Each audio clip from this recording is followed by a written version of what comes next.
My question is did Jesus have a physical body before creation? Before he was created? Before the Big Bang, essentially, before creation. Well, probably not. No, because he was born of a virgin 2,000 or so years ago. So, and then my question then is, would that insinuate that the character, that Jesus, part of the Trinity, that person changed because he then adopted a body at the incarnation? Well, yes. Let's take a look at the Trinity for a second, because this is a good question. The Trinity actually solves more problems than it creates. And there's no perfect illustration of the Trinity or way to explain it, but I think this is a pretty good way. You've got one triangle with three corners. So you have a Father, a Son, and a Holy Spirit. You have one divine nature, but three persons in the divine nature. Now Jesus, 2,000 years ago, adds the human nature. Okay? That nature changes because it's human. This nature does not change. And by the way, this solves a lot of problems when people say, well, how could Jesus, if he was God, not know when he was coming back? Whenever you ask a question about Jesus, you always have to ask two questions because he has two natures. Is she in that room? We're here! Help us! We're in here! What is this? How many are there? No. Don't go in there. Don't go in there.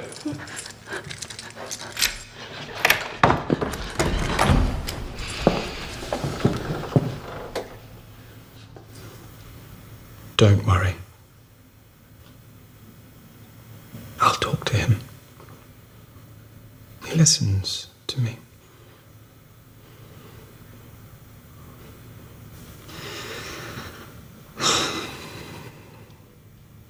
He's not well. He knows what you're here for.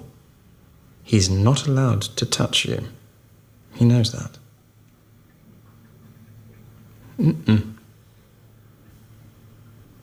Huh?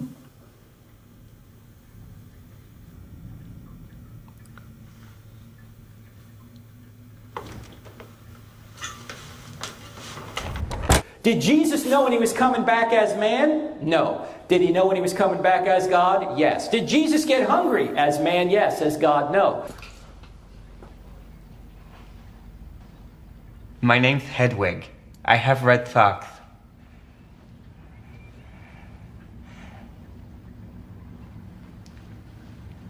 He's on the move. What?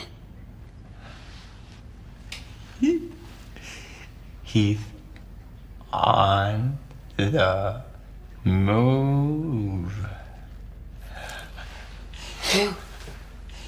Someone's coming for you, and you're not gonna like it. You guys make noises in your sleep. Tell us. I'm not supposed to say. But I have blue socks too. Where's food?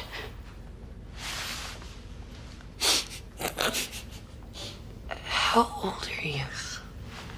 9. Did Jesus get tired as man? Yes. As God? No. Right? So, Jesus has two natures, and the two natures do not intermingle. They're distinct in one person. Now, some might say, well, when you had the pre-incarnate Christ, right, say in Isaiah chapter 6, when Isaiah sees the Lord in the temple and he's undone, how do we know that was Jesus? Because John, in John chapter 12, says that Isaiah saw Jesus in the tomb. I mean, in the temple. He saw Jesus there. So, he took on a human form in the Old Testament. But the nature that Jesus possessed while he was on the earth grew. In fact, Luke even says, Luke 2:52 says he grew in knowledge. He didn't know everything as a man. He knew everything as God, but not as a man. So there's two natures in one person. By the way, there's even some science fiction on this. Not that this is science fiction, but even the movies sometimes get close to this. How many saw the movie Avatar? You ever seen the movie Avatar? Okay, there's a guy who's in a wheelchair in the movie, and when he gets into this machine, he's also the avatar outside the space station. So here you have one person with two natures, right? He's got a human nature inside the spaceship. He's got a divine nature or an avatar nature outside the spaceship. So that's it in popular culture. But this Trinity, the way to explaining the Trinity, I think is the best I've seen anyway. You could also explain it this way, that in God there's one what, but three who's. But in Jesus, there's two what's in one who. So whenever you're asking a question about who to, you got to ask what one are you talking about. Are you talking about what one or what two when you're talking about who to? This is the Abbott and Costello theology here. Okay. Trinity is not a matter of a multiple personality disorder. In multiple personality disorder, the different personalities are all facets of the same person.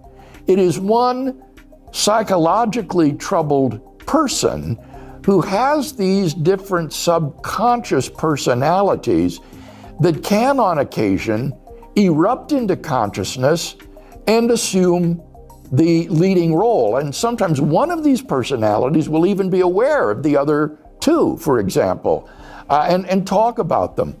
But these are all facets, manifestations of the same person. And that's not the doctrine of the Trinity. It might provide a useful analogy, maybe, for thinking about three consciousnesses in one being, but it's not a good analogy for three persons in one being, because these personalities are really all just aspects of one person in split personality disorder. The title for my talk this evening is The Birth of God. The title is jarring because it seems unintelligible.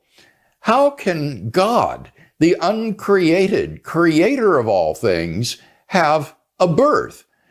The humanity of Christ comes into being precisely through the union of God the Son with his flesh. Thus, Christ does have two complete natures after all, a divine nature, which pre-existed from eternity, and a human nature, which came into being in Mary's womb in virtue of the union of God the Son with the flesh.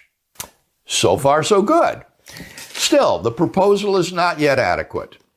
For if the soul of Jesus Christ was God the Son, how can we make sense of the biblical portrait of Jesus as someone having an authentic human consciousness, developing from infancy to manhood? Doesn't my proposal imply that Jesus was like Superman, merely disguised as Clark Kent, but not really susceptible to human limitations?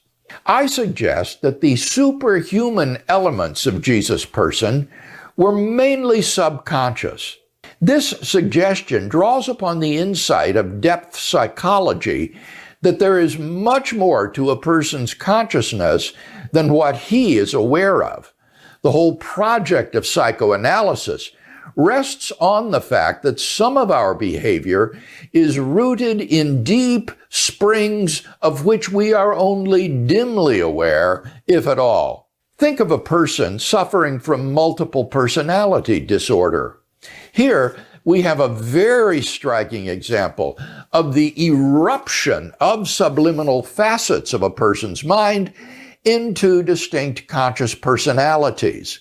There is only one person involved, but that person has multiple subconscious personalities. In some cases, there's even a dominant personality who is aware of all the others and who knows what each of them knows, but who remains unknown by them. Is my proposed theory of the incarnation true? I think we can only say God knows. It would be presumptuous of me to claim otherwise. But what I do claim is that the theory is both logically coherent and biblically faithful, and therefore is possibly true. It's got a red lining. You can see it in the long slit down the side.